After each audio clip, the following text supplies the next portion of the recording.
Para iniciarmos o segundo painel, para presidir, convidamos o conselheiro do Tribunal de Contas do Estado de Minas Gerais, Cláudio Terrão.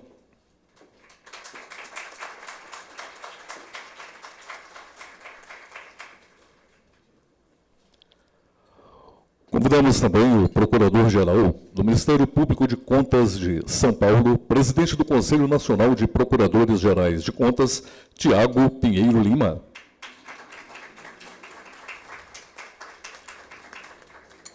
O professor da USP, José Maria Arruda.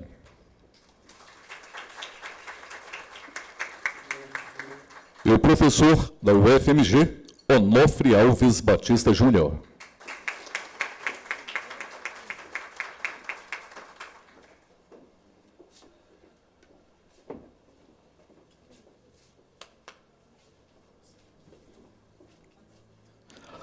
Passamos a palavra ao conselheiro do TCE de Minas Gerais, Cláudio Terrão, que irá conduzir os trabalhos deste painel.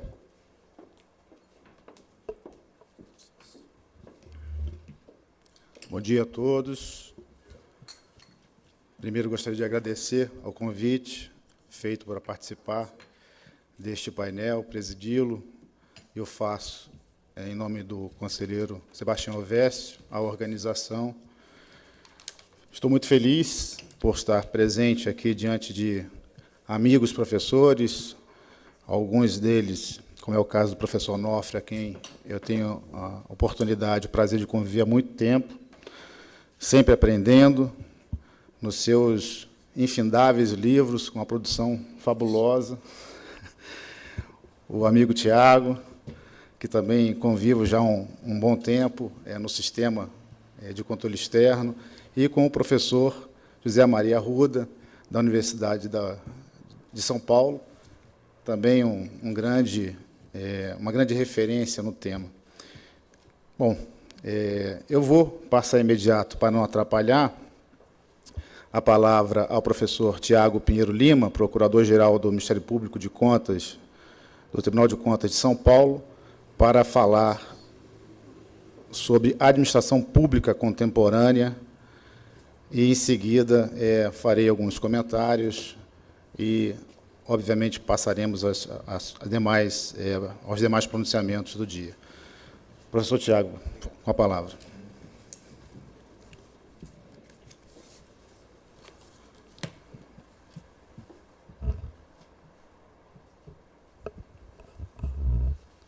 Bom dia a todas as pessoas aqui presentes e aqueles que nos assistem pela internet. Ainda bem que a tecnologia permite isso. Eu vou falar muito disso a respeito do tema que hoje me propus nessa manhã. Cumprimento o conselheiro Cláudio Terrão, aqui do Tribunal de Contas do Estado de Minas Gerais, ao tempo em que agradeço a hospitalidade do TCE, de todos os servidores que estão aqui auxiliando para a realização deste importante evento. Cumprimento os meus colegas palestrantes, o professor Onofre, um amigo que conquistei ao longo desses últimos anos, principalmente por conta da pandemia. Começamos a fazer umas mesas de debates através do Instituto de Direito Financeiro, e é alguém que me inspira e muito me ensina.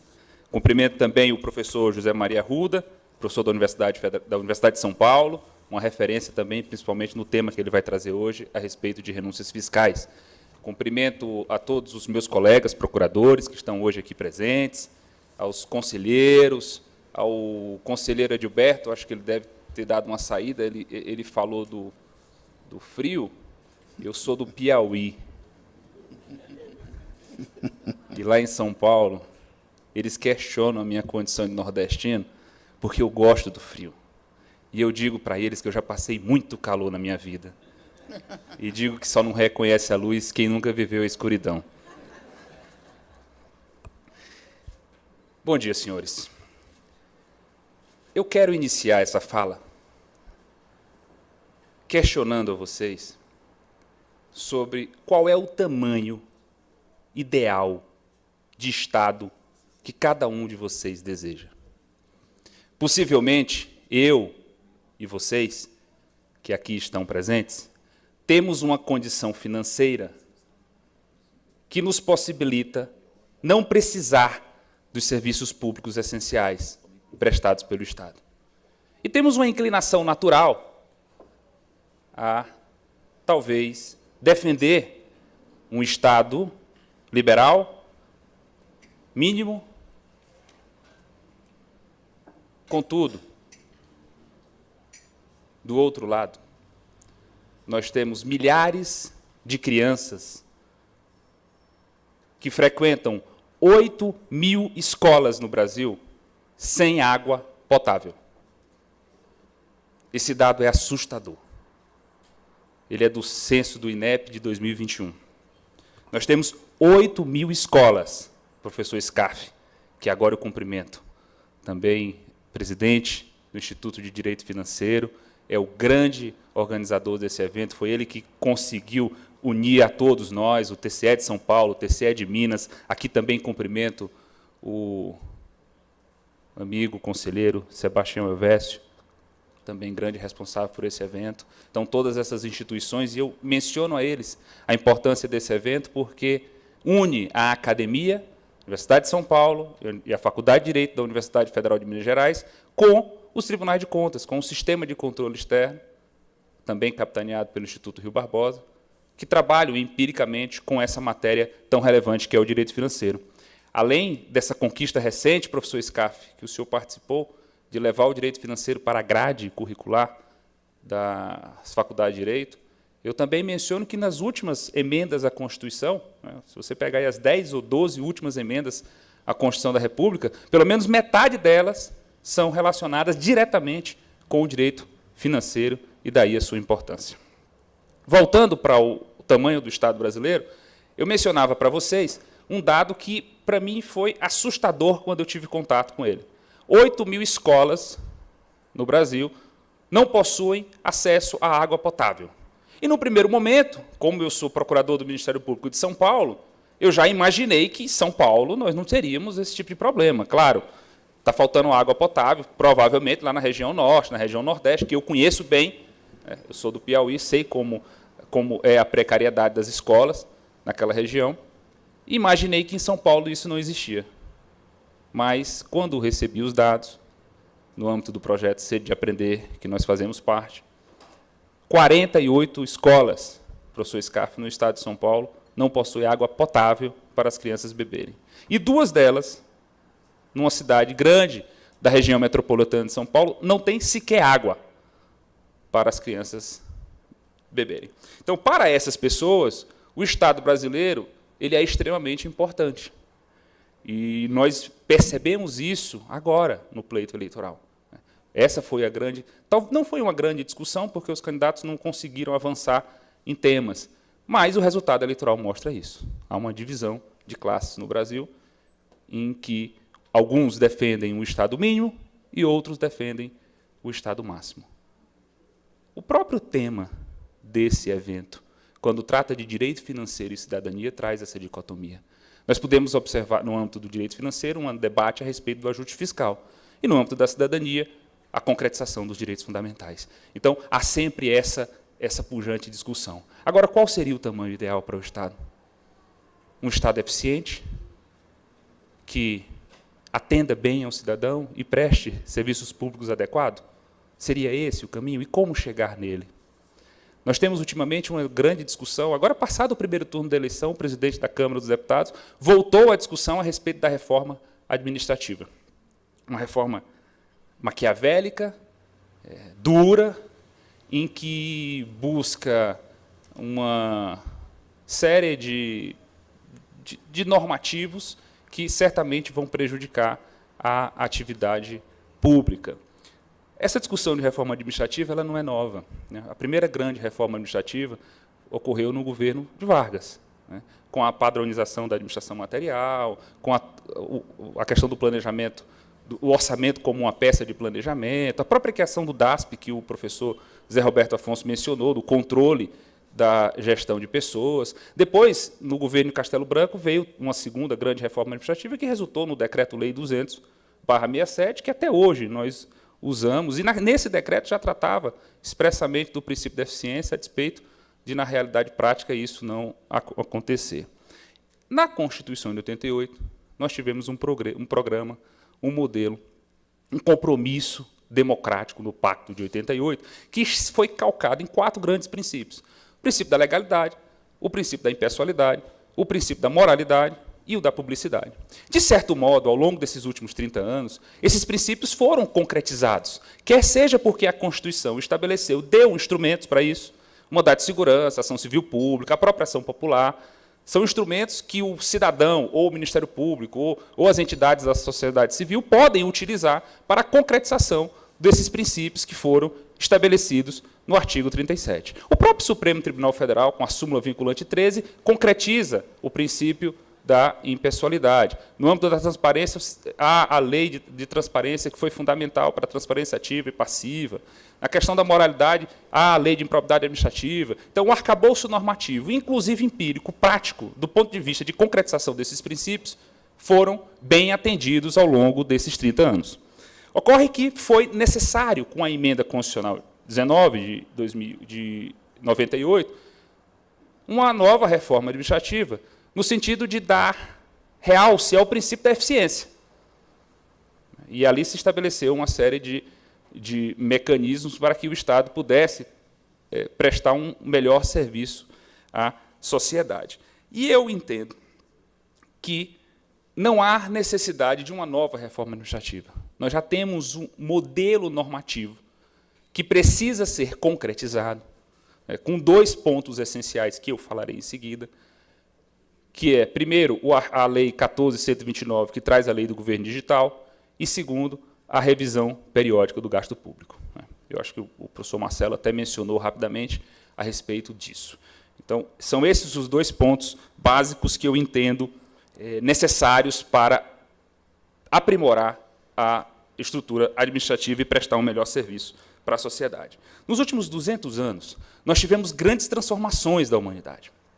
Nós saímos de uma primeira revolução industrial, onde houve a substituição de pessoas e máquinas, por pessoas e animais por máquinas, e tinha como matriz energética o vapor, e hoje nós estamos já falando numa 4ª revolução industrial, onde a matriz energética, segundo o vice-presidente da Microsoft, Brad Smith, é a internet de banda larga.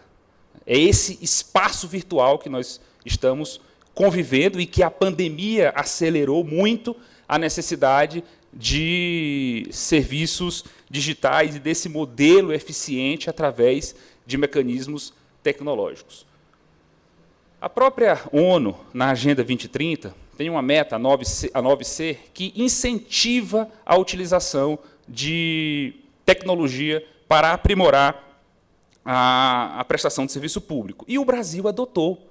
É uma lei que não é muito discutida, a 14.129, adotou o governo digital, inspirado no modelo do planejamento estratégico da União Europeia. Então, nós temos uma legislação avançada para fazer essa estruturação do Estado brasileiro, visando alguns elementos centrais, como a desburocratização.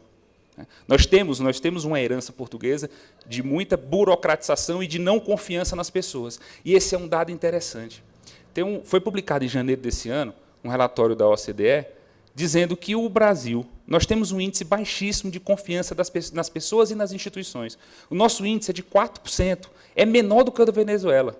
O índice do Uruguai é de 20%, o índice médio dos países da OCDE é da ordem de 40%. Quer dizer, nós temos uma grande dificuldade de confiar nas pessoas e nas instituições.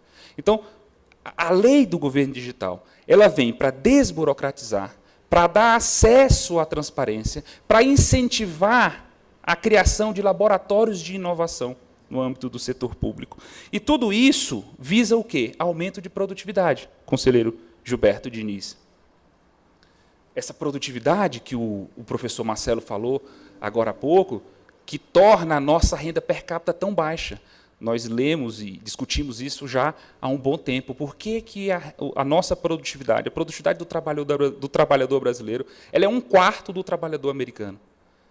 Deficiência na área da educação, deficiência nos aspectos de uso tecnológico. Se nós pudéssemos ter a mesma produtividade, professor Scarf, de um trabalhador americano, automaticamente a nossa renda per capita dobraria, sem nenhum outro investimento na área da educação ou em máquinas e e outro tipo de estrutura. Então, essa Lei 14.129, que incentiva essa ideia de um governo digital, ela traz como plataforma essencial de serviços o gov.br, do governo federal. Nós já temos 23 estados da federação que aderiram, 111 municípios, dados de julho desse ano, que aderiram a essa plataforma. E o objetivo dessa lei é exatamente criar uma plataforma de serviços onde o cidadão possa buscar tudo aquilo que ele deseja do Estado através de um modo digital. É mais ou menos o que aconteceu em São Paulo com o Poupa-Tempo. Em São Paulo você tem um Poupa-Tempo que reúne todos os órgãos do Estado num determinado local, mas você precisa se deslocar àquele local. No âmbito da ideia do governo digital, isso vai ser uma plataforma da internet, onde nós vamos acessar todos esses serviços através dessa plataforma, e ela já existe, é o gov.br, e eu tenho certeza que todos que estão aqui já se utilizaram desse serviço. São 105 milhões de brasileiros que já estão cadastrados nessa plataforma, e nós utilizamos como? Conect SUS. Todo mundo aqui passou, num determinado momento, para entrar em algum estabelecimento, precisava mostrar a carteira de vacinação da Covid, professor Onofre. E como é que a gente fazia isso? Conect SUS. Eu não ando com nenhum documento. Eu ando só com o celular. Para entrar no aeroporto, para entrar no avião, eu ando com a CNH digital. Quer dizer, esse é o caminho para que o Estado amplie a sua oferta de serviço e diminua as suas despesas, seja mais efetivo e eficiente. Sobre essa inclusão digital das pessoas, há duas grandes preocupações. A primeira é de dar acesso a todos os brasileiros, porque um dos objetivos da lei é ser inclusiva. A ideia de se ter a possibilidade de acessar um serviço público através da internet é que todo brasileiro possa conseguir acessar. Mas nós sabemos das dificuldades que o país tem. A própria PNAD contínua de 2020 levantou o dado em que 25% da população brasileira não tinha acesso à internet banda larga. Então, essa é uma deficiência de pessoas, principalmente pessoas idosas, pessoas de baixa renda e de baixa escolaridade. O BID, Banco Interamericano de Desenvolvimento, também fez uma outra pesquisa, agora em 2021, utilizando a ideia Big Data, com uma amostra significativa, e chegou num outro número, em que 14% da população brasileira não teria acesso à internet. Mas o próprio BID incentiva e tem um núcleo para incentivar esse governo digital e tem uma linha de financiamento, inclusive o Brasil Mais Digital, para possibilitar que os estados e os municípios brasileiros e o governo federal possam atuar nessa área nas duas frentes. Na primeira área de educação digital e na segunda área de infraestrutura, levar internet para as pessoas. Eu sei que, no âmbito da licitação do 5G, foi constituída uma associação privada e as empresas fizeram um aporte da ordem de 3 bilhões de reais para que essa associação, com esses recursos privados, possa levar a internet de boa qualidade para todas as escolas do Brasil, o que vai na linha da inclusão digital. Um outro grande problema a respeito dessa lei do governo digital é a sensibilidade que se deve ter com os dados, que são colhidos dos cidadãos, principalmente do ponto de vista de lei geral de proteção de dados. É preciso ter muita cautela com relação a isso, também para ganhar a confiança das pessoas. O cidadão tem que ter a certeza de que vai fornecer os seus dados e aqueles dados não serão usados indevidamente, como aconteceu no caso do Paraná. Agora, na véspera do primeiro turno, a agência de inteligência, criada sob essa roupagem da 14.129, a agência de inteligência lá do Paraná, permitiu que acontecesse uma grave situação, e eles culparam a empresa terceirizada, que enviou SMS com cunho eleitoral para uma grande base de dados de pessoas que confiaram as suas informações à agência de inteligência do Paraná. Eu vi este mês que essa empresa terceirizada é sediada aqui em Minas Gerais, e o Ministério Público Federal já ajuizou uma ação cobrando, ou tentando cobrar uma indenização da ordem de 970 milhões de reais. Nós temos 3 casos de sucesso que eu quero mencionar rapidamente nesse tema da lei do governo digital. O primeiro caso é do município de São Paulo. O município de São Paulo estima, já com a adesão a essa plataforma de serviços digitais estima uma economia da ordem de 500 milhões de reais. Tem um caso significativo, que é do fornecimento daquele cartão do idoso. Esse serviço unitário custava para a Prefeitura de São Paulo R$ 4.600. E, com a digitalização desse serviço, ele passou a custar R$ 7,20. Então, isso é um dado concreto que foi apresentado pelo município de São Paulo. Um outro dado é do próprio governo federal, que foi publicado pelo BID, a respeito da digitalização de uma série de serviços que foram feitas no ano entre 2019 e 2021 e que gerou uma economia da ordem de 92 milhões de dólares. Tem um caso específico, que esse afeta, inclusive, as pessoas que estão aqui presentes, que é a Carteira Internacional de Vacinação. O governo federal tinha 906 servidores para a realização dessa atividade. E, depois da digitalização desse serviço, ele passou a usar 285 servidores. Então, só nesse programa, na digitalização da Carteira Internacional de Vacinação, o governo federal teve uma economia da ordem de 6 milhões de dólares. É também um outro caso citado, inclusive, em relatórios do Banco Interamericano de Desenvolvimento, como uma medida eficiente do governo digital. E, por fim, um outro caso de sucesso é o de Barueri. A cidade de Barueri, em São Paulo, em 2014, criou o aplicativo chamado Barueri na Palma da Mão. Então, o cidadão utiliza esse aplicativo para apresentar denúncia, para mostrar uma luz que está queimada na sua rua, para fazer alguma reivindicação. Então, tudo é feito. Os serviços municipais no município de Barueri são feitos através desse aplicativo. Então, as mulheres que estão grávidas, elas recebem informações a respeito do seu pré-natal no aplicativo. Se eu preciso de um hospital, de um pronto-socorro, no aplicativo ele vai dizer aonde tem vaga, onde é possível ter um determinado atendimento público. Veja a facilidade que isso causa para o cidadão. O cidadão passa a respeitar e ter uma confiança maior na prestação desse serviço público, porque ele é efetivo. Ele passa a ser efetivo. Ele passa a ter informação, ele passa a ter dado, ele passa a participar. Ou seja, ele se sente partícipe daquela gestão, inclusive quando ele denuncia através do aplicativo e ele recebe uma resposta. Então, são exemplos importantes. No âmbito do controle externo, conselheiro Edilberto, nós temos também bons exemplos de aplicação do uso da tecnologia. Tanto porque os tribunais de contas eles são os grandes repositórios de informação e de informações da administração pública, eles recebem hoje tudo isso de maneira digital e possuem uma grande base de dados, o que tecnologicamente se chama de Big Data, e fazem a análise desses dados, fazem os cruzamentos e produzem estruturalmente informações para o exercício desse controle. Um dado interessante é que, do início da civilização até 2003, professor Scaff, o mundo produziu 5 exabytes de dados. E hoje, a cada 2 dias, nós produzimos isso.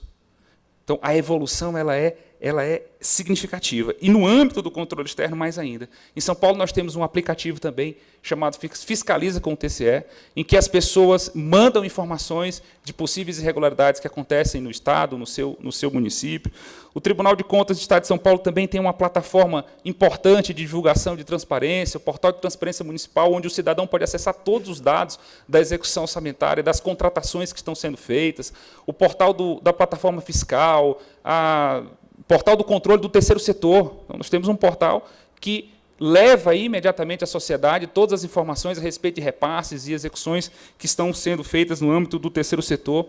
Recentemente, nós fizemos uma investigação usando essa base de dados e fazendo essa análise e esses cruzamentos para identificar as contratações de shows artísticos no Estado de São Paulo nos últimos anos, e fizemos um cruzamento dessas informações com a prestação dos serviços públicos nesses municípios. E nós identificamos que 63 municípios do Estado de São Paulo não tinham, ou tinham déficit de vagas no ensino infantil, e, ao mesmo tempo, estavam fazendo contratações de shows por valores exorbitantes. Então, o controle externo, conselheiro Edilberto, ele se beneficia desse volume de dados, mas ele precisa tratar essas informações de forma a ter um dado estruturado.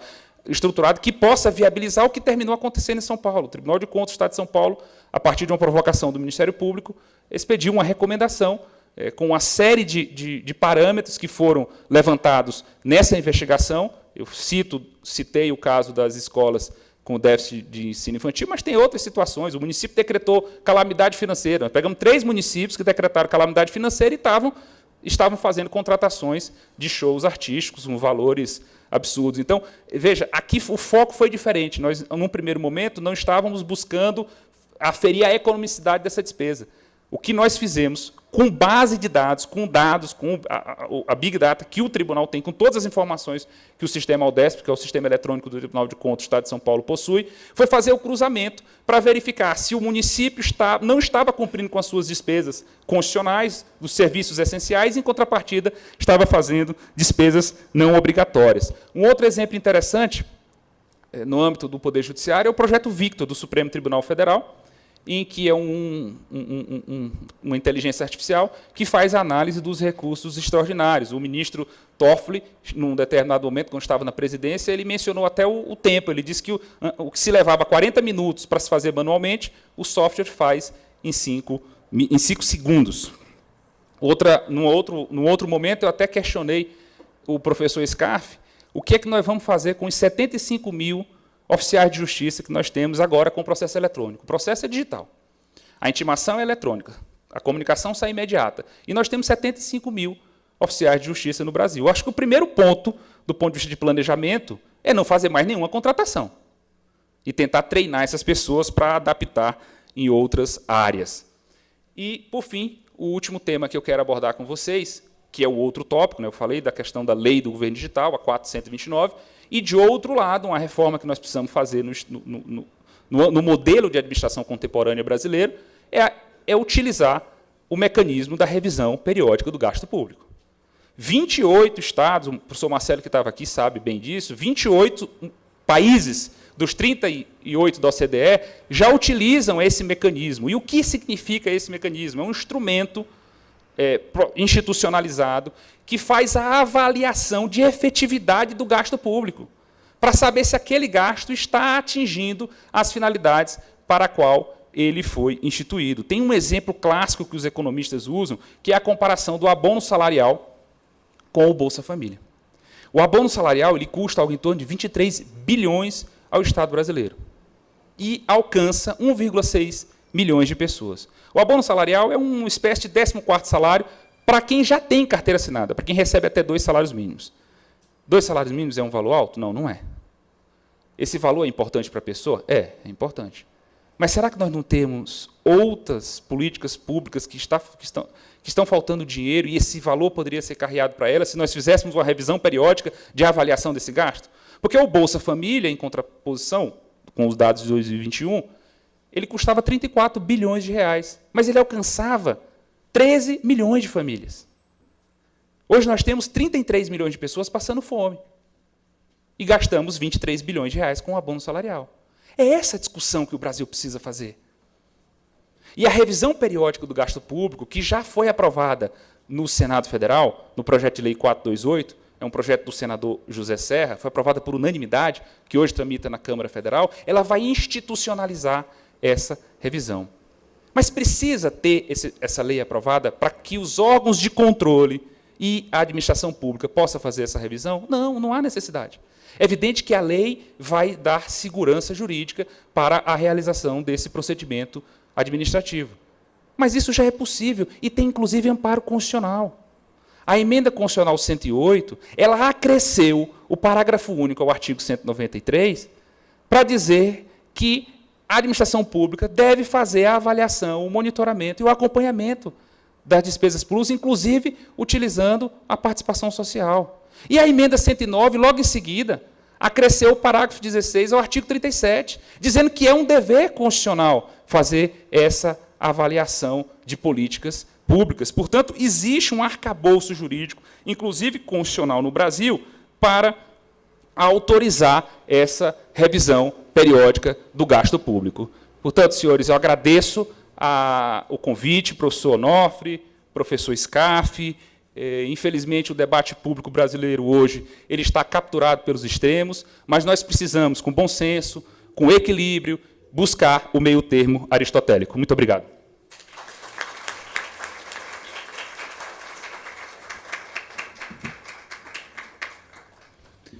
Agradeço ao professor Tiago Pinheira Lima pelas reflexões trazidas quanto à administração pública contemporânea. À medida que o professor ia fazendo a apresentação, eu ia fazendo algumas anotações, né? De fato, essa é uma questão que não é recente, é histórica, né? A questão relacionada ao Estado mínimo e Estado máximo provém, como sabemos, da Revolução Industrial e se desenvolveu, sobretudo, a partir do início do século XX, sob a perspectiva dos direitos fundamentais sociais. É relevante fazer essa reflexão sobre o Estado contemporâneo como um Estado pautado num pacto civilizatório, né? Ou seja, naqueles em que a fraternidade já atingiu um grau de amadurecimento em que possamos, de fato, refletir sobre os custos do Estado sem esses extremos ao qual nos fez referência o professor Tiago ao final.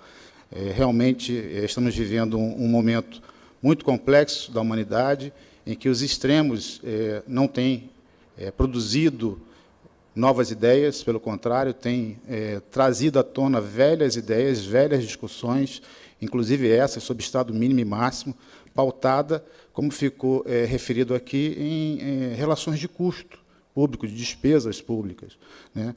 E existem falsas premissas de que sobretudo segurança, e aí entre os aspectos da segurança externa, segurança interna, segurança jurídica, né, não tem custo ou tem um custo reduzido. Isso é uma falsa premissa. E aqui o professor Tiago nos trouxe também essa reflexão vinculada com a revisão, necessidade de revisão periódica dos orçamentos.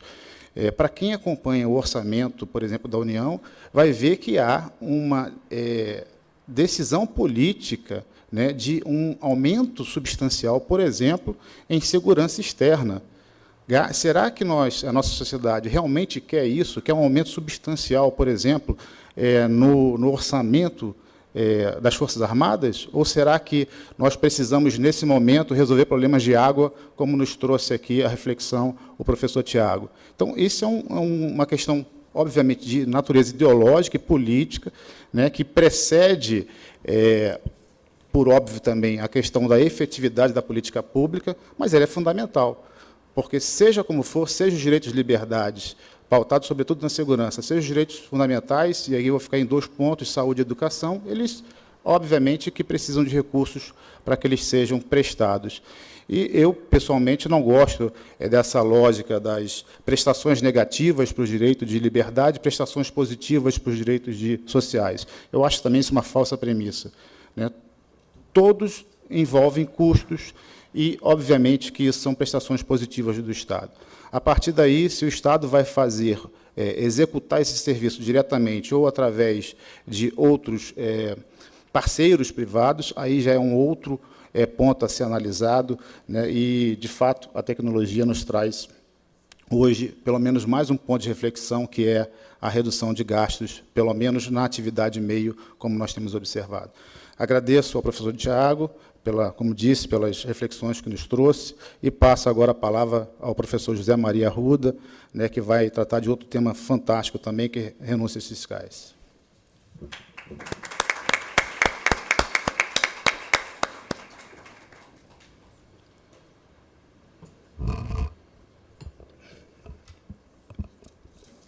Bom dia a todas, todos presentes, audiência. Saudar o nosso presidente de mesa, conselheiro do Tribunal de Contas do Estado, Cláudio. Saudar a organização, prazer ser tão bem recebido aqui no Tribunal de Contas do Estado, pelos organizadores do evento, nosso presidente do Instituto de Direito Financeiro, meu querido amigo, colega de universidade, de faculdade e de departamento, professor Scaff, professor Onofre, organizador, o meu colega que nos antecedeu com essa brilhante palestra, Tiago Lima. É um prazer estar aqui. Vou tratar do tema das renúncias fiscais, que eu acho que é um tema que está realmente despertando a atenção de muitos. É um tema que eu me dedico academicamente, com disciplinas próprias no programa de mestrado e doutorado lá na USP. Um tema que eu aprendi muito na administração pública, por uma passagem. Enfim, primeiro aprendi vendo a coisa acontecer, dialogando com órgãos de fiscalização externa e interna, para depois tentar trazer reflexões acadêmicas, né? Não vai dar tempo aqui de tentar definir de uma forma mais precisa o que seria uma renúncia fiscal. Vou fazer apenas uma aproximação muito singela e tratá-la como uma decisão de política, legislativa, no final da ponta, porque tem que ser por lei, de deixar de tributar algo que poderia ser tributado. Então, a ideia de renúncia. Você tem o poder, a competência, mas abre mão de tributar essa possibilidade, essa potencialidade, criando um desvio em relação ao que seria o normal, o padrão de referência daquela tributação. Então, sempre tem que ser alguma coisa, um desvio direcionado a uma categoria de contribuintes ou de produtos, serviços, e sempre associado a uma lógica de gasto.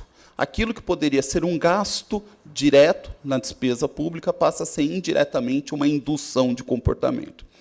Esse é um tema que desperta muitas paixões. Ele está fortemente ligado às visões de mundo dos seus estudiosos, notadamente economistas. Tem aqueles que vão dizer que ela é péssima, que precisa ser cortada, que ela leva a uma série de problemas, inclusive que se deve preservar a austeridade. Tem aqueles que são favoráveis, que acham que tem que ter esse intervencionismo. E eu costumo dizer que, se tratar esse tema de uma forma agregada, vai se aprender muito pouco. Pouco se avança. Eu sou contra a visão agregada, que não seja apenas um ponto de partida quantitativo. O professor Zé Roberto Afonso usou a expressão TikTok, eu adorei, tentar resumir o tamanho tamanho fiscal das renúncias em algo como isso é bom ou isso é ruim. Tá? Vamos falar um pouco de questões bem objetivas. Para o governo federal desse ano está previsto 371 bilhões de reais de renúncias, só no âmbito federal, o que significa aí próximo a 4% do PIB e de 20% das receitas administradas no âmbito federal. Então, nós estamos falando que, da potencialidade do que poderia ser tributado e arrecadado, 20% está nesse conjunto das renúncias tributárias. Aqui, no Estado de Minas, tive esse cuidado de, pelo menos, me apropriar um pouco desse conhecimento. Nós estamos falando de 16,25 bilhões, consideradas já estabelecidas, e as inovações para 2023, que corresponde aí a quase 17% da receita arrecadada, administrada, estadual. Então, é dessa grandeza que nós estamos falando, algo bastante expressivo. Existem diversos desafios nesse tema das renúncias. Eu gosto de pensar de uma forma acadêmica, mais organizada, nos aspectos envolvidos, inerentes ao momento da implementação de uma política econômica que se vale de instrumentos tributários, que tipo de discussão surgiu na elaboração. Vou citar aqui como um exemplo, de certa forma apareceu na fala do Marcelo Barros, da crise fiscal, da crise financeira mundial, que começa em 2008. Então, tivemos o Plano Brasil Maior, uma exposição de motivos, uma série de políticas, muitas delas se valendo de renúncias tributárias ou incentivos tributários, se preferirem. Então, esse é um exemplo. Então, estudos foram produzidos antes de chegar na lei. O segundo momento é de falar da implementação. Como ela é criada? É criada uma renúncia, está bem, o grupo foi bem definido, é uma boa forma em termos de técnica tributária, né, haverá um grupo, uma governança, uma gerência executiva, um comitê de avaliação. Esse comitê de avaliação vai ter representantes da administração, das categorias econômicas, dos trabalhadores. Né? Um bom exemplo de boa prática disso foi na política lá da desoneração da folha de pagamentos, que tinha um objetivo muito claro, anticíclico, não é? Ou seja, com data de final, muito embora esteja até hoje, e tinha um comitê de avaliação, comissão tripartite da desoneração da folha de pagamentos. Não é? Então, esse é um outro momento. Tem o da gestão executiva, é saber, para cada renúncia, eu tenho alguém da administração direta responsável por ela? Há algum controle? Alguma avaliação periódica? Esse tipo de gestão que a gente fala. Fiscalização externa e interna, o papel importante dos tribunais de conta na fiscalização, e avaliação, avaliações econômicas dessas políticas. Eu me dedico a todas essas fases com uma certa predileção pela fase final das avaliações, onde desenvolvo a atividade acadêmica. O problema de tentar avaliar resultados, algo que é necessário, mas ainda incipiente, é que eu tenho uma série de desafios. Por exemplo, as renúncias fiscais são bem quantificadas? Se eu lhes disser, como de fato ocorreu, que a Zona Franca de Manaus foi duplicado em termos de custo, de 20 e poucos bilhões para 40 e poucos bilhões, 44, se não me falha a memória, a gente consegue entender por quê? Alguém teve alguma notícia de uma grande expansão industrial naquele polo, ou foi uma revisão metodológica? Percebem? Eu ainda não sei, vou me valer da Lei de Acesso à Informação para tentar entender. E olha que o governo federal tem documentos tentando explicar qual que é a metodologia dele. Então, tem uma série de discussões para cada linha de renúncias. Para cada linha do documento que comunica as renúncias, tem alguma discussão metodológica. Tá? E uma série de problemas de tentar avaliar. Problema de vieses, a carga ideológica, seja do economista ou do estudioso, seja da própria gestão, ao avaliar. Se eu tiver com uma gestão ali mais voltada à austeridade, algo que é importante, e que acontece no jogo político, eu vou fazer uma avaliação geralmente negativa, e muitas vezes baseada em trivialidades. Querem exemplos de trivialidades? Falar que, sei lá, tenho 371 bilhões na esfera federal e tentar alocar isso nas regiões do país, que é algo determinado, inclusive, pela Constituição.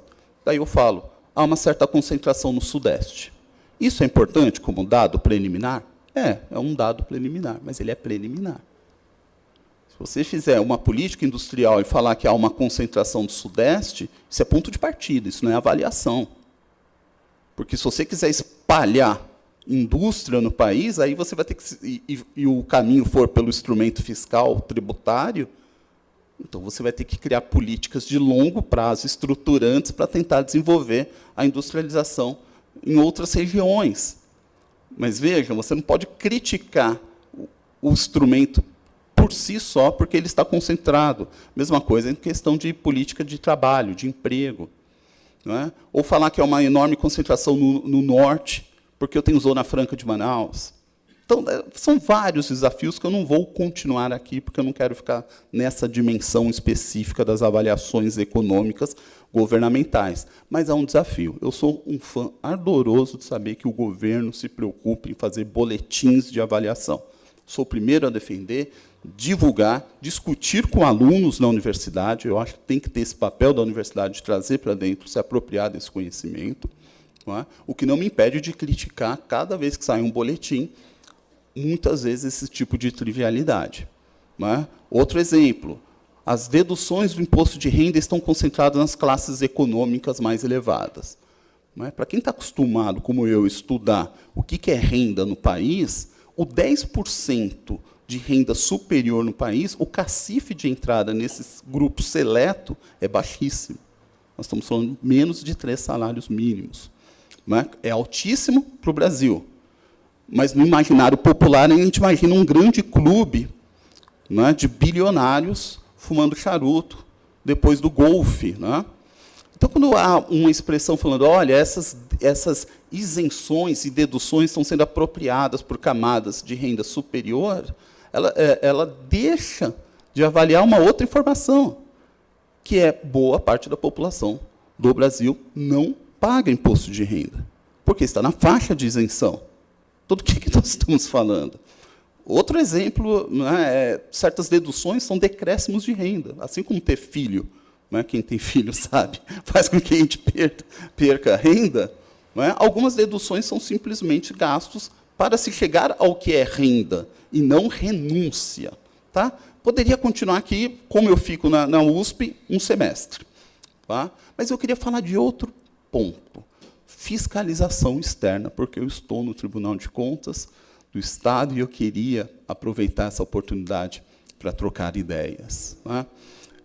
O papel importantíssimo dos tribunais de contas. Tenho sido, nesse assunto de benefícios tributários, creditícios e financeiros, um fã, de novo, ardoroso do trabalho dos tribunais de contas, notadamente aqui, que é a minha especialidade, o Tribunal de Contas da União. Muito do que nós temos hoje de transparência e minimamente avaliação e governança vem desse diálogo, claro, tenso, entre investigação, avaliação de contas de governo, acórdãos de acompanhamento e produção de documentos e informações da administração pública. Não teríamos o que nós temos hoje de informações sem essa relação dinâmica. Vivi isso e aprendi muito com isso. Tá? Tem um acórdão que é muito conhecido, Tribunal de Contas, onde se indagou que tipo de governança existia nas renúncias federais, não é? Quais seriam os passos importantes, daqueles itens todos que acompanham o orçamento na forma de anexo, não é? Da LOA, da Lei Orçamentária Anual, quem era o gestor de cada uma. E não existia. Poucos tinham gestores. Não é? E isso se avançou um pouco com retrocessos, paralisações, mas há, pelo menos, órgãos prontos para, da administração pública, prontos para olhar isso, ou pelo menos com a competência.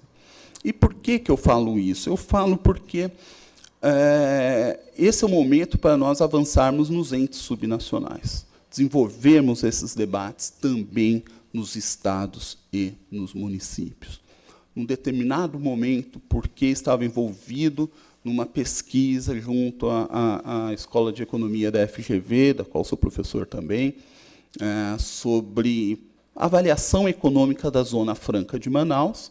Fomos lá nos apropriar de dados. Eu estava responsável justamente pela parte fiscal. Não é? E um dado era, olha, há uma renúncia expressiva estadual, não é, do Amazonas por conta da Zona Franca de Manaus, classificada como uma política industrial. Me ocorreu, e os outros estados, eles também têm direcionamento para a política industrial? Sabemos que sim, mas eu queria saber se isso destoava muito, não é, a Amazonas dos outros estados. E fui lá, atrás das leis orçamentárias desses estados. Esse foi um choque para mim naquele ano.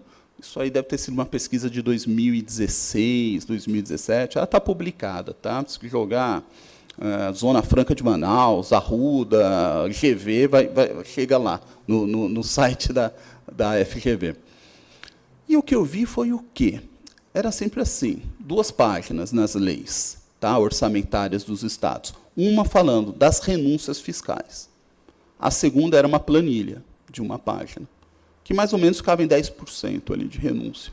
Não tinha acuidade, não tinha detalhes, não tinha um caráter analítico. E dá para entender também, porque muitos dos incentivos estaduais estão no ICMS e eles estavam num ambiente desculpa a transparência acadêmica, mas de ilicitude. Nós estamos falando de guerra fiscal, ausência de autorização do CONFAS. Né? Então, depois da Lei Complementar 160, a gente inaugura uma outra visão sobre isso, e aí fica melhor. Foi muito interessante ler a LDO 2022 aqui do Estado de Minas, porque eu percebi um esforço, inclusive, de explicitação conceitual, que eu achei muito relevante, que não tem, por exemplo, no governo federal. Né? Já é outro documento, é outro tipo de documento, e eu fico feliz de ver isso. Né? Primeira questão, eu não posso chamar de renúncia estadual, né, de governo estadual aprovado pela Assembleia Legislativa do Estado, alguma coisa que não esteja no campo da decisão política do Estado. Parece óbvio, né? Então, eu pergunto, o presidente atual ou o próximo presidente, eles podem mudar a Zona Franca de Manaus? E abrir mão de atuais 40, mas eu vou ficar nos 20 e tantos bilhões? Eu respondo, não. Eles não têm esse poder. Ah, não, é porque precisa do legislativo aprovar uma lei, revogar alguma lei? Também não. Por quê? Ele teria que mudar a Constituição. Porque até 2073 aquilo está blindado. Ó, Zona Franca de Manaus é regime constitucional. Ou seja, não está na política federal. Eu teria que mudar a Constituição. Então, por que isso consta nesse documento? Virou tradição. Eu escrevo contra isso. Simples nacional. A Constituição determina um regime diferenciado para empresas de pequeno e médio porte.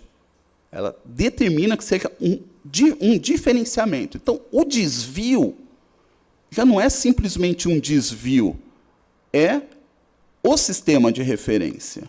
Aquilo que for determinado pelo legislador para esse tipo de política de desenvolvimento da pequena e média empresa, é o regime. Alguém aqui, quem conhece imposto de renda, sabe que nós temos imposto de renda lucro real e presumido. Não é? O governo federal não trata o lucro presumido como se fosse uma renúncia. Por quê? Porque, além do lucro presumido ser muito antigo, ele trata como uma espécie de troca. Olha, você vai para lá, eu sei que você vai pagar menos, tá? Mas eu também vou gastar menos te fiscalizando, é isso que a gente quer, coloca uma trava aqui de 78 milhões de reais por ano de faturamento, né, de receita bruta. Ponto. Não é tratado. O simples é o degrau de baixo disso. Né? Então, eu sempre reclamei que isso não seria uma renúncia tributária, isso seria um regime tributário. Alerta, nunca falei que concordo, nunca falei que estava bem dimensionado, se 80 bilhões, quase 90 bilhões ano não é excessivo. Nunca falei nada disso. E sempre defendi que a série histórica fosse mantida, que continuasse explicitando no orçamento e continuasse avaliando. Mas não é renúncia. Eu não posso cobrar um governador de Estado ou um presidente pelo simples, se isso é uma determinação constitucional, percebe? Na legislação estadual aqui de Minas, há essa distinção. Olha, o simples não é determinado por mim. É federal, é lei nacional, para ser mais preciso como professor. E está lá 1,36 bilhões. Correto, mas está aqui no orçamento. É uma informação importante para a população. Mas, olha, isso aqui não sou eu. Percebem? Então, olha quanta coisa que é importante para conhecer ali dentro do instrumento. Não é? Então, o que eu vejo como uma experiência virtuosa e também como uma experiência até pessoal? Né? Quando cheguei para trabalhar no Ministério da Fazenda, um dos primeiros eventos que eu tive foi Tribunal de Contas da União vão lançar a edição do Contas do Governo daquele ano. E um debate com representantes do TCU, do Ministério da Fazenda e professores. Não é? E depois, estudando isso, eu acompanhei. Não é? As renúncias tributárias, elas precisam, por determinação constitucional, estar na peça orçamentária. Essa é a conquista do século XX. Começa ali no debate da década de 60, nos Estados Unidos, não é? E chega na nossa Constituição de 88 como novidade. Por que que tem que estar no orçamento? Porque se você faz um orçamento como ponto de partida, que é assim que a gente faz, a receita, mas ela já vem 20% reduzida, isso é um dado importante para a população e para o legislador. Não se esqueça que a lei orçamentária começa com o Poder Executivo, e o legislador que aprova. Então, 20% de renúncia aqui é importante, porque ele mexe na dinâmica das metas fiscais. Tá? Então, é por isso que existe essa determinação. Quando chega 89, se descobre que tem que fazer essa peça no âmbito federal, e alguém fala, vai ser você, Receita Federal. Pô, meu CPF agora. Né? Então, começa um trabalho para falar, e o que é isso? O que é benefício tributário? O que é creditício? O que é financeiro? Não é? Como que isso foi sendo construído? Discussões internas, debate acadêmico, eventos e tribunais de conta. Né? Tribunal de Contas, no caso. Tá? Tem eventos que ficaram famosos com produção de artigos, com produção de material, etc. Hoje, o que nós temos, nos últimos anos não, mas no âmbito federal, era um documento, que a gente chama DGT, Demonstrativo de Gasto Tributário, ali de 120 páginas. Tá? Hoje, ele tem pouca coisa, é um PDF de 20 e poucas páginas, só tem os quadros dos nomes, se tem prazo de término, qual que é a lei, etc. E aí, no fundo, essas informações estão num Excel, penduradas no Ministério da Economia. Tá? É legal o Excel como dado de pesquisa, sempre sou a favor disso. Sempre existiu, inclusive, as bases efetivas para mexer, né? Mas eu gosto mais da ideia do documento completo. Tá? Aqui no Conta do Estado, no âmbito estadual, vai aparecer na LDO, para saber qual o impacto nos próximos anos, na meta fiscal, se houve expansão ou não. A expansão foi mínima, para 2023, por exemplo, da ordem de milhões. Né? Se vai ser compensado por alguma coisa, vai. Aqui vai ter um aumento em alguns fertilizantes, etc., para compensar a expansão no IPVA, estou dando exemplos locais. Não é? E na LOA também tem esse documento. Mas há necessidade de um diálogo maior, quero crer, sem essa vivência. Estou aqui humildemente relatando um pouco do âmbito federal e imaginando que, pelo menos no meu estado, ainda não há algo tão bem desenvolvido, que é fiscalização externa, um olhar atento a essas planilhas aqui, a esses números, a avaliações ou não, governança executiva, diálogo com o setor, Secretaria de Fazenda e Universidade. O que eu vejo aqui hoje nesse tema que me interessa dos instrumentos tributários, é um pontapé para isso, é um diálogo entre academia, tribunais de conta, assumindo um protagonismo nesse processo, depois poder executivo. Não é? Eu acho que a sociedade toda ganha, independente daquilo que está mais no ideológico. As renúncias são péssimas, elas são boas. Horrível esse debate. Vamos discutir o que tem e se dá ou não para sair. E por que a gente tem que falar isso? Porque há uma pressão enorme para, na virada de um ano, simplesmente se falar o seguinte: corte 50% de tudo. Aí, quando mandar recortar todas as renúncias, vai ser teoria das escolhas públicas, rent-seeking, ou seja, todo mundo vai falar, não, o setor do agro é importante, não, mas autopeças é importante, não, o minerário é importante. Que tipo de debate a gente vai ter? Porque a gente não teve avaliação, a gente não teve produção de escala de informações relevantes. Então, parabéns, Tribunal de Contas do Estado de Minas, por esse trabalho, de São Paulo também, Ministério Público, professores, e, humildemente, me incluo nesse time dos professores que estão preocupados com esse tema, que diz respeito à transparência fiscal e, acima de tudo, cidadania. Muito obrigado, bom dia.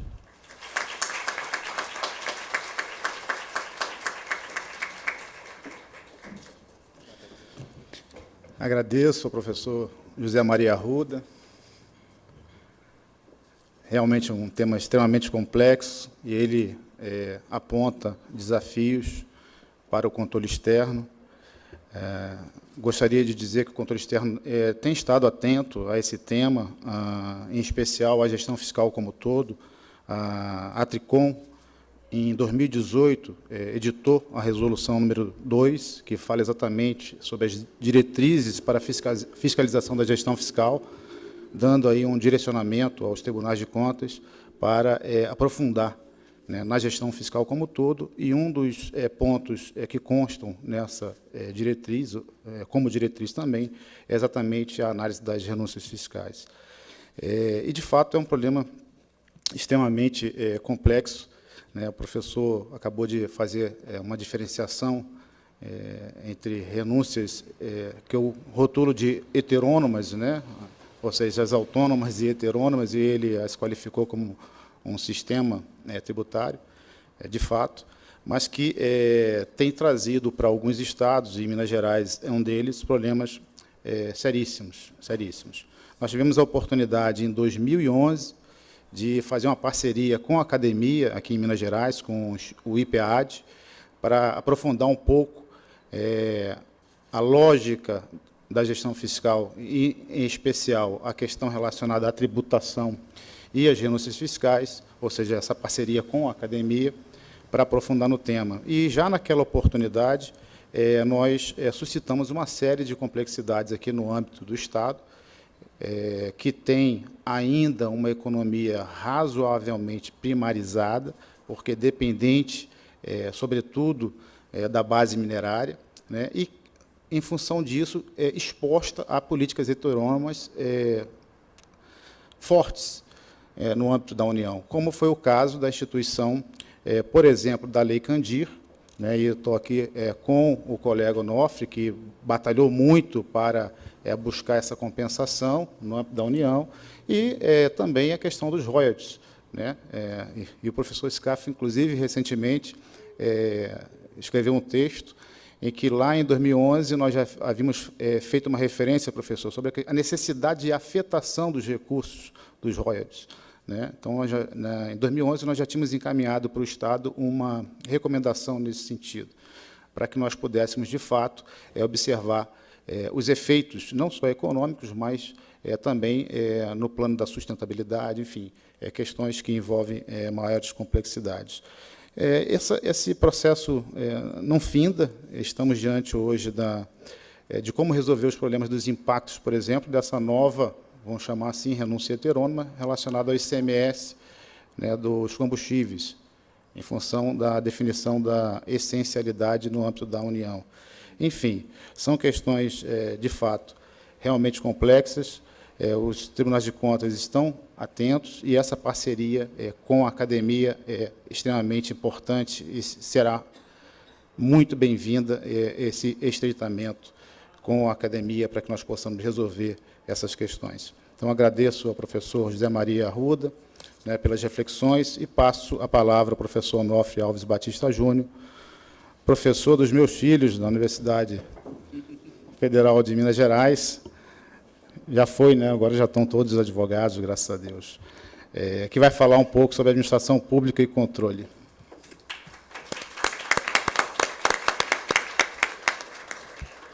Bom, eu cumprimento, antes de tudo, o conselheiro Cláudio Terrão, a quem tenho uma grande estima, aos colegas de mesa, professor Tiago, professor Zé Maria, professor Scaff, os demais conselheiros de outros estados, amigos que aqui estão. É um grande prazer estar aqui no Tribunal de Contas do Estado, meu amigo Sebastião Elvésio, que também participou da organização do evento. Como eu dizia, é um grande prazer estar no Tribunal de Contas do Estado, até porque a gente fala o seguinte: em momentos de crise, algumas instituições mostram a sua necessidade, né? E, evidentemente, a gente precisa repensar as instituições no Brasil, em especial depois de toda essa avalanche que não acabou, pela qual passamos, né? E algumas instituições mostraram as suas dificuldades e defeitos intrínsecos, o risco de uma inação, por exemplo, do Ministério Público Federal, o que pode gerar. Por outro lado, uma questão que eu vinha falando há muito tempo, Eu, pessoalmente, deposito minhas esperanças nos tribunais de contas, e não tenho a menor dúvida. É a instituição a receber toda a atenção e investimento, porque não resta a menor dúvida que o controle exercido pelos tribunais de contas, ele precisa ser reforçado, porque no frigir dos ovos, o CPF de muita gente que faz bobagem, não é, vai estar lá, sujeito a checagens. Não é? Deposito todas as minhas esperanças no federalismo e no fortalecimento institucional dos tribunais de contas, sobretudo dos estados, portanto. Né? Se menos poder centralizado, mais poder nos estados, e, sobretudo, essa atenção especial nos tribunais de contas. Por isso, é um grande prazer estar aqui falando para vocês de um tema, administração pública e controle, que me cabe. É um tema que, alguns anos atrás, eu me debrucei tanto, era a linha de pesquisa que eu tinha na Universidade Federal de Minas Gerais, e alguns artigos, na ocasião, eu tive de resgatar, viu, Zé Maria, assim, não está no dia, no mestrado, não, eu tive de reler os artigos lá, para ver se eu pensava igual. Eu falei, meu Deus, tem um monte de coisa que eu não penso mais a mesma coisa, né? Então não precisa correr atrás para ler, não, muita coisa eu mudei, algumas conservo, mas uma das coisas que eu venho falando aqui é o direito administrativo. Ele foi forjado, não é, no século XIX, quando estava em moda um pensamento liberal, e vai ganhar fôlegos no século XX. Não é? E o curioso é que ele pega aquele momento do estudo de Taylor Fayol, Tempos e Movimentos, né? É interessante como o direito administrativo, de cunho protetivo do indivíduo, daí o seu lastro liberal, ele centra o foco na legalidade. Ele aposta na legalidade como o grande mecanismo de proteção do cidadão. Não é? E, curiosamente, no século XX, nós vamos ter ali Max Weber, com a influência que já havia lá atrás também, né, e que explode lá com os Tempos e Movimentos e tal, quando ele forja uma burocracia que é a faceta administrativa desse direito administrativo liberal. É quase que assim uma resposta das ciências da administração, não é, a esse modelo de direito administrativo de corte liberal. E o modelo burocrático, então, forjado, o modelo burocrático ele reproduz aquele negócio de tempos e movimentos mesmo. Ele trabalha com procedimentos enrijecidos, não é? Com um formalismo maior e tal. A burocracia, essa estrutura burocrática, se encaixa magistralmente nesse desenho do direito administrativo de modos liberais que surge no início do século XX. Não é? E não tenha dúvida que, com o alargamento das funções estatais, não é, o conselheiro Terrão lembrou muito bem, né? Todo direito tem custos, né? Segurança tem custo. Os serviços prestacionais, o professor Jorge Miranda, ele fala, eles vêm a se somar. É uma atribuição adicional que o Estado assume, né? Os alemães gostam de falar, fala assim, tem uma faceta interventiva e uma faceta prestacional, não é, que se somam nesse modelo que, aos poucos, esse novo paradigma de Estado que se vai desenhando aí, não é? A pergunta que fica é se o modelo burocrático pensado por Weber, não é? Ele responde bem a essa mudança do papel do Estado. Será que o Estado, com cortes prestacionais, nesse novo paradigma, ele se adequa bem a esse modelo burocrático? Ou ele trouxe algumas dificuldades? Bom, em primeiro lugar, os sinais de autoridade, o formalismo exagerado, né?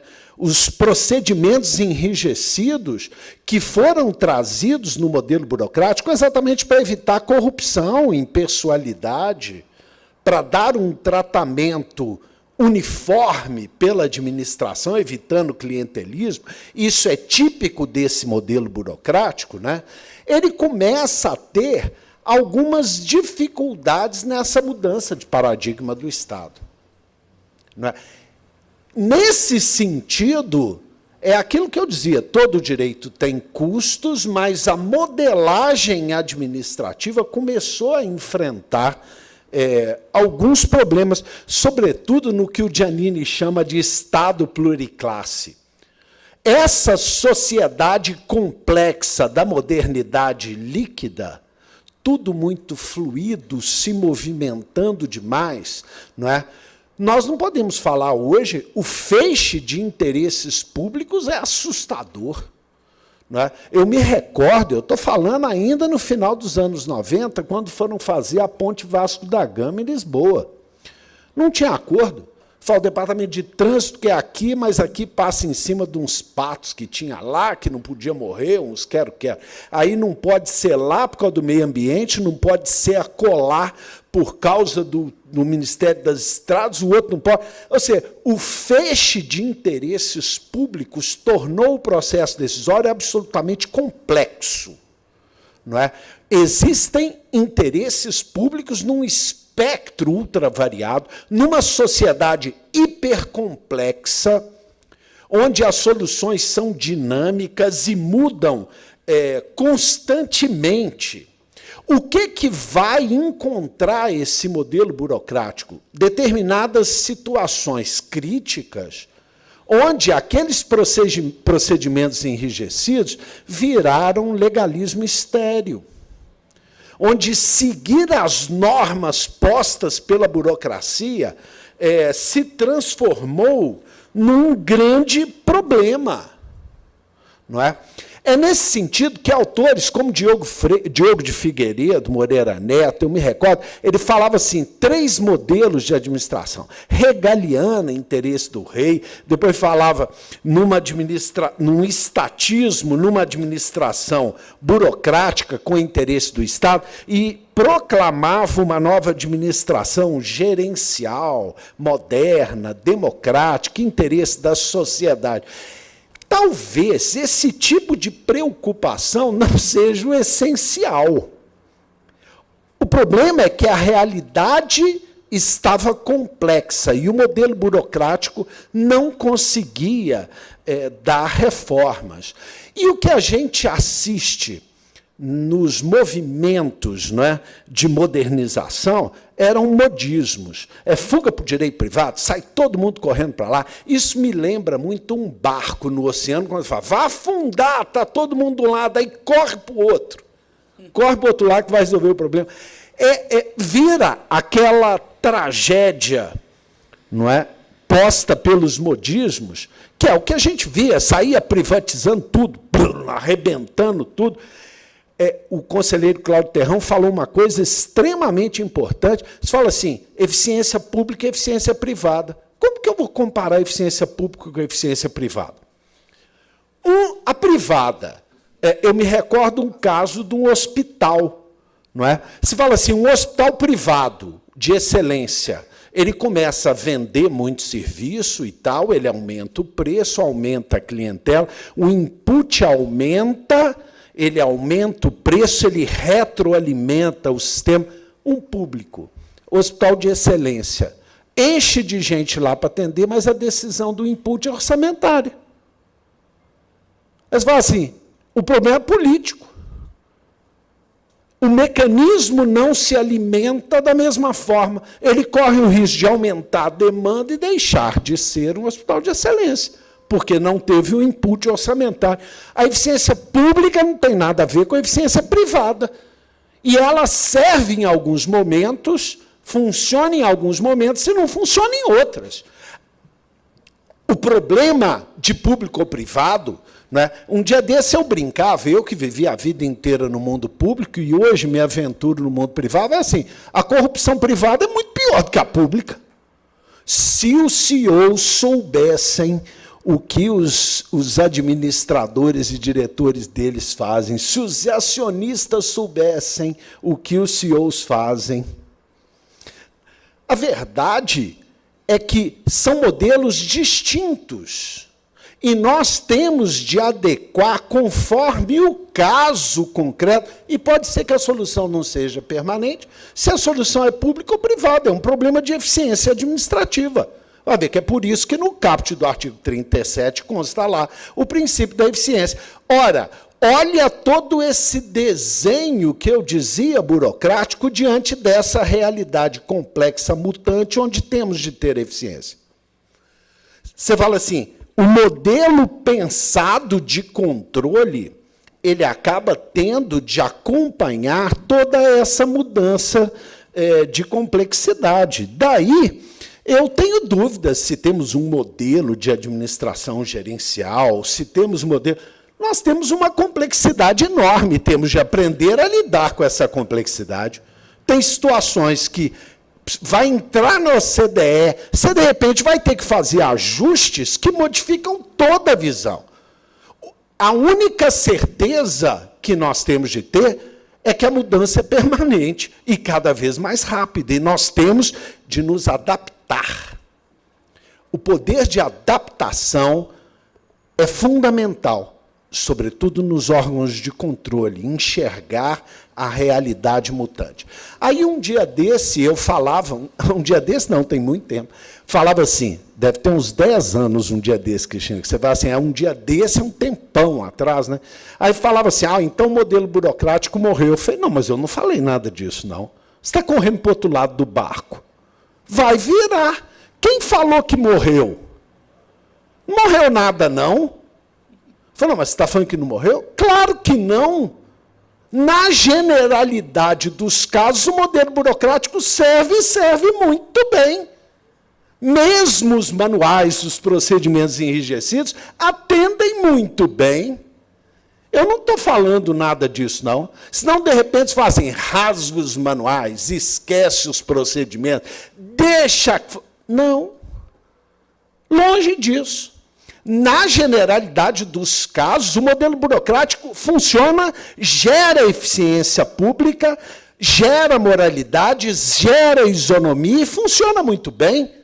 Eu só estou dizendo que nós temos de estar atentos, não é, à necessidade de cláusulas gerais que possibilitem soluções especiais para situações extraordinárias, nas quais o bem comum não é atendido de forma otimizada. O problema é que essas cláusulas gerais precisam ser construídas à luz da legalidade. Nós também não abandonamos a legalidade, só que nós temos conceitos jurídicos indeterminados, necessariamente, forjando essa legalidade. Aí, realmente, a situação fica mais complexa. E eu digo mais, em determinadas situações, nós devemos ter a necessidade de soluções concertadas, contratuais, consensuais, que fogem à regra. Transações, precisamos, às vezes, ter transações. Vejam bem, a legalidade não é jogada no lixo, é com apoio na legalidade da cláusula geral, que permite a identificação de situações especiais e permite tratamentos excepcionais, obviamente parametrizados, as duas, não é? é que eu consigo dar o tratamento adequado a essa realidade complexa, com a certeza de que, na generalidade dos casos, o modelo burocrático funciona muito bem. Esse é o grande desafio. E essas cláusulas gerais, não é, elas acabam necessariamente abrindo margens discricionárias. A legalidade parametrizada permite margens discricionárias.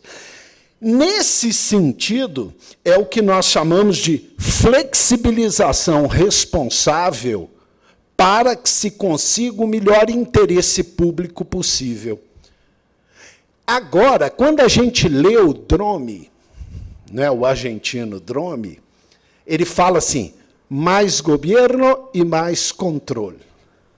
Hoje eu diria diferente do Dromi. Eu diria menos poder, mais governo e mais controle. Poder nós temos de partir, por causa dos abusos aí. Não preciso falar nada. Poder nós temos de partir, mas mais governo, mais poder decisório nós precisamos de ter. Mas se há mais poder decisório, e daí eu dizer que eu deposito minhas esperanças no Tribunal de Contas, eu preciso de flexibilizar, preciso de cláusulas gerais para poder lidar com esse mundo muito mais complexo, mas eu preciso de mais controle. Mas esse controle tem de ser adaptado a esse mundo moderno. Porque se o controle foca no descumprimento de curvinha da lei, no formalismo ou em coisas dessa natureza, ele vira o cavalo de Troia do modelo. Eu explico. O agente público precisa tomar decisões. Ele assume responsabilidades maiores, na medida que, para lidar com um mundo complexo, ele precisa se apoiar em cláusulas gerais. Por exemplo, ele precisa fazer uma transação. Não é? Uma situação de alta indagação jurídica, que ninguém sabe se vai ter direito, vai debater 100 anos lá no tribunal e fala, nós temos de pôr um fim nessa demanda. Ele assume responsabilidades. Se ele corre o risco o tempo inteiro de ser punido por curvinhas de lei, qual é o perfil que nós vamos ter do decisor? Um médio perfil, um medroso. Ele prefere se esconder na curvinha regulamentar e não ser responsabilizado por nada. É o agente capataz, que tem medo de tudo. Ele fala não. Chega alguém falar que eu queria resolver esse problema aqui, o cara não pode. Vira e fala assim, não, mas o meu caso é diferente. Não é diferente, não, está aqui. Está aqui, artigo tal e tem tal. Não, mas isso só vai fazer um problema para os hospitais. Interessa, aqui, está previsto no regulamento. Vocês acham que o gestor assume riscos? Ou ele se esconde na curvinha da norma? Nesse sentido, nós caímos na frase do Walter Leisner, que é um alemão que tem um livro chamado Eficiência-Princípio, que é brilhante. Ele fala assim, o Estado não pode ser um veículo cuja principal parte sejam os freios. Ele precisa de motor. E aí vem todo o problema. Há uma necessária adaptação dos próprios órgãos de controle para responderem a essa necessidade de risco, de inovação, de tratamento excepcional por parte do agente. E aí está o grande desafio. O modelo de avaliação de desempenho, os estatutos do servidor público ajudam? Não. Ninguém tem remuneração variável, mas a tendência é salário fixo. E quando que o agente perde uma promoção ou se ferra? Quando ele faz algo e é punido. Ele foge de punição, se esconde atrás da curvinha da lei, fica medroso e vira um agente capataz, com medo do controle. O medo do controle, nesse sentido, o controle começa a não afligir quem efetivamente rompe de forma cabal, esculhamba tudo, porque aí ele vai apostar na morosidade do judiciário, morosidade do julgamento, esse que ia romper mesmo, mas começa a criar um corpo medroso, com medo das punições. Essa adequação, ela acaba que vai precisar ser feita. E qual é o caminho? Um controle orientado pelo resultado? Em muitos casos, sim. Em todos, não. Significa que o controle vai abandonar aquele modelado nos moldes burocráticos? Também não, para a generalidade dos casos. Também não. Para a generalidade dos casos, não. A administração burocrática está aí. Ela funciona, garante isonomia, eficiência, um monte de coisa. Mas existem situações onde não é possível. Quando se discute, então, o controle por resultados, em alguns casos, funciona, em outros não. Porque depois que o leite derramou e virou um desastre, você fala assim, qual é o caminho, então? Os portugueses andam dizendo que o caminho é a procedimentalização. A participação pontual dos órgãos de controle durante o processo decisório. Participação, por vezes, preventiva. Eu volto a dizer, em alguns casos, sim. Em outros, também não é possível. Mas uma coisa fica clara, e essa o Zé Maria levantou muito bem, não é? Se você quer evitar a cultura do não e a inércia administrativa, o controle deve se ajustar. E a transparência disso tudo é o fundamental. Então, existem, em resumo, algumas palavras de ordem. Identificação de situações especiais, flexibilização responsável, necessidade de transparência, participação procedimental, alguma atuação preventiva, não resta dúvida, sob pena do controle se tornar o cavalo de Troia da eficiência administrativa e criar a cultura do medo do agente que não assume riscos. Quando a gente olha de cima, né, eu me recordo, também, já que eu estou falando no Drome, o Drome tinha aquela frase dele que é fantástica, que vai assim, não pode, em caso de dúvida, abstenha-se, se é urgente, espere. Sempre é mais prudente não fazer nada. É igual controle centrado unicamente nos custos. Às vezes, o custo menor é não fazer nada. Não é? Se você vai correr risco, se esconda atrás da norma e não ouse. E quando nós necessitamos de que o agente assuma riscos? Por exemplo, se o Estado vai intervir na atividade próxima à exploração da atividade econômica. Por exemplo, em estatais que atuam na atividade econômica.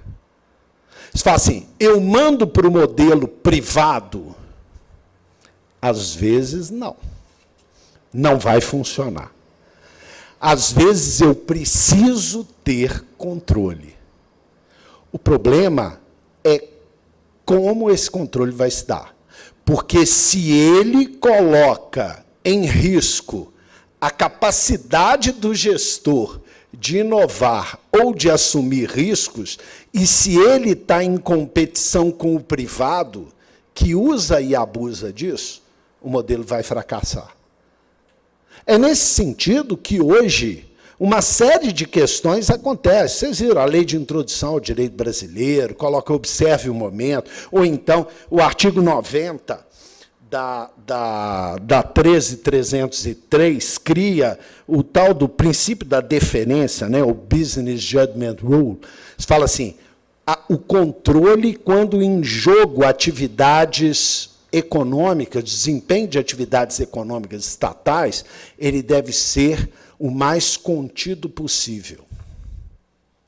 Porque aí eu falei de um extremo. Se antes eu falei do modelo burocrático convencional, com controle nos modos convencionais, agora eu falo quando está lidando com inovações. Se for uma área que tem mutações científicas e pesquisas, então aí, meu Deus, a interveniência deve ser mínima.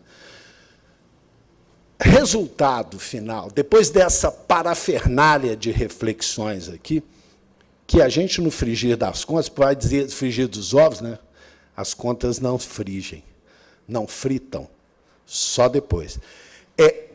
Temos de olhar para tudo isso e tirar algumas conclusões. Exige-se muito mais dos órgãos de controle. A realidade hoje, comprovadamente, exige tanto dos órgãos de controle que, se eles não derem conta de cumprir, quem vai dar? Senhores, muito obrigado pela atenção.